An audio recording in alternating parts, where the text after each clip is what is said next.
Mahilig ka ba sa kape at mag-food trip sa gabi? Ito at may nahanap na naman tayong good spot para sa'yo. Ayan na nga at kakaikot-ikot namin sa mga kalye at eskinita dito sa Tondo ay may naispatan na naman tayong isang pangmalakasang kapihan at food tripan na tiyak inyong magugustuhan. Ito nga yung Queen's Cafe na for me ay maiduturing na isang hidden gem pagdating sa mga nagsasarapang burger, fries, waffle at coffee and drinks sa murang halaga. Naispatan nga namin ito sa 1169 Luwalhati Street, Corner Ibarra, Tondo, Manila. Pag narating nyo ito ang kanto na ito ay madali lang itong makita. Open sila ng Monday to Saturday from 3 PM to 2 AM na perfect sa late night cravings mo. At close naman sila every Sunday. Kaya naman i-follow nyo na ang kanilang Facebook page for orders and inquiries. Ito yung kanilang menu ng food. Meron silang waffle, burger, sandwich at fries. At sa kanilang drinks naman ay meron silang premium espresso, espresso at non-espresso para naman sa mga hindi trip magkape. Tulad namin dahil may pasok pa kami sa work kinabukasan at baka hindi makatulog ay non-espresso na lang ang in-order namin. Matcha na grande size ang in-order ko at milky strawberry grande naman yung kay Janine na parehong 105 pesos. At syempre food trip tayo dito kaya naman umorder kami ng chicken fillet sandwich nila na 85 pesos. Yung double patty overload burger naman ay 95 pesos na grabe overloaded talaga. Tinry din namin yung chocolate waffle na grabe ang dami ng chocolate for only 75 pesos. At extra large fries for only 120 pesos na pwede kang mamili ng dalawang flavors. At syempre cheese at sour cream ang all time favorite. Tara, kain na mga tol!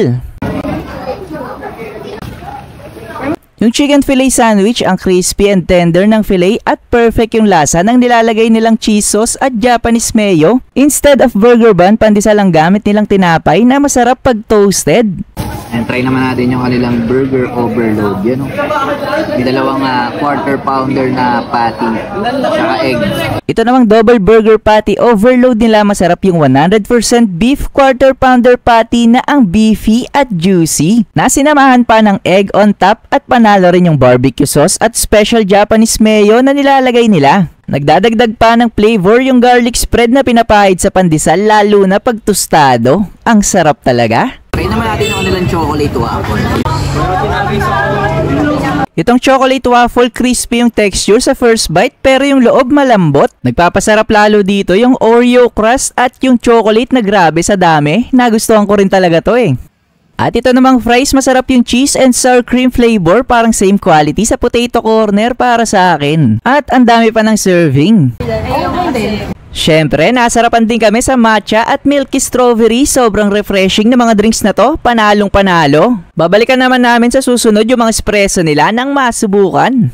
Hi, my name is EJ, owner po ng Queen's Cafe. And i-invite po namin kayo na bumisita sa amin dito. Open po kami na Monday to Saturday from 3 PM until 2 AM po. So, sana po, hopefully makita namin po. Bye! Goods to goods!